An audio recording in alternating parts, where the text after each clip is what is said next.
என்னை பொறுத்த வரைக்கும் வந்து நான் இந்த யோகா அல்லது மூச்சு பயிற்சி இந்த மாதிரி விஷயங்கள் எல்லாம் அதிகமாக கவனம் செலுத்துறதில்ல. ஏகப்பட்ட பயிற்சிகளை செஞ்சு உடம்புக்கு எடுத்துக்கிறவங்க இருக்காங்க.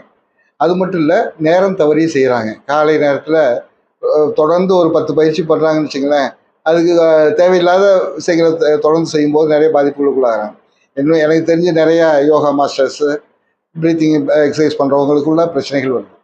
அதே மாதிரி பெரிய அளவில் வளர்ந்தவங்க கூட சில பயிற்சிகள் குண்டலினி சக்தி கூட்டுறோம் அப்படிங்கிறது, அதே மாதிரி வந்து சில தவறான அணுகுமுறைகள்னால அவங்களுடைய பயிற்சியே அவங்களுக்கு மிகப்பெரிய தொல்லையாக இருக்குது. அது வளர்ந்ததுனால அதை மாற்றிக்கிறதுக்கு அதை உருவாக்குனவங்களும் பதில் சொல்ல மாட்டேங்கிறாங்க. அதில் பாதிக்கப்பட்டவங்களும் பதில் சொல்கிறது கிடையாது. உதாரணத்துக்கு எடுத்துக்கிட்டிங்கன்னா, தண்ணீர் குடிக்கிறது. காலையில் 1,4 லிட்டர் தண்ணி குடித்தா உடம்பு நல்லதுன்னு சொல்லிட்டு ஒரு ஜப்பானிய சொன்னாங்க.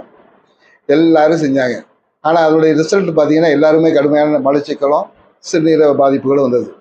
அந்த பிரச்சனை தனக்கு வந்தது, அதனால் இந்த பயிற்சி செய்ய வேணாம்னு அந்த அதை கண்டுபிடிச்சி அதை சொன்ன பிறகு கூட இன்னும் விடாமல் செஞ்சுக்கிட்டு இருக்கக்கூடிய இயற்கை ஆர்வலர்கள் இருக்காங்க. அதே மாதிரி தான் எல்லாமே. இப்போ சில விஷயங்கள் வந்து ஆசன வாயை சுருக்கி விரிக்கிற பயிற்சிகள்லாம் வந்து கடுமையான பிரச்சனைகளை, பெருங்குடல் பாதிப்புகளை உருவாக்குது. ஆனால் அதை வந்து செஞ்சுக்கிட்டு இருக்கவங்க அதை பற்றி பாதிப்புகள் இருந்தால் கூட மற்றவங்கள்ட்ட சொல்கிறது கிடையாது. திருப்பி அதை கட்டாயப்படுத்தி செய்ய சொல்கிறாங்க. இது மாதிரி நிறைய தவறுகள் நடந்துகிட்டு இருக்கு. நிறைய பயிற்சிகள் வந்து முழுமையாக இருக்கிறது இல்லை, அறகுறையாக இருக்குது. அதனால அந்த மாதிரி பயிற்சிகளை தேடி போகிறத விட ஒரு அழகாக ஒரு 5 நிமிடம் ஜென் டான்ஸ் மாதிரி மென்மையான அசைவுகளை நீங்களாக உருவாக்கலாம்.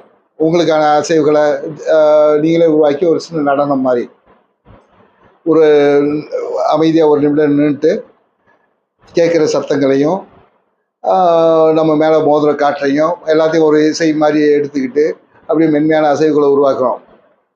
ஆரம்பத்தில் அது ஏதோ வந்து நம்மளாக முயற்சி பண்ணி தான் செய்ய வேண்டியிருக்கும்.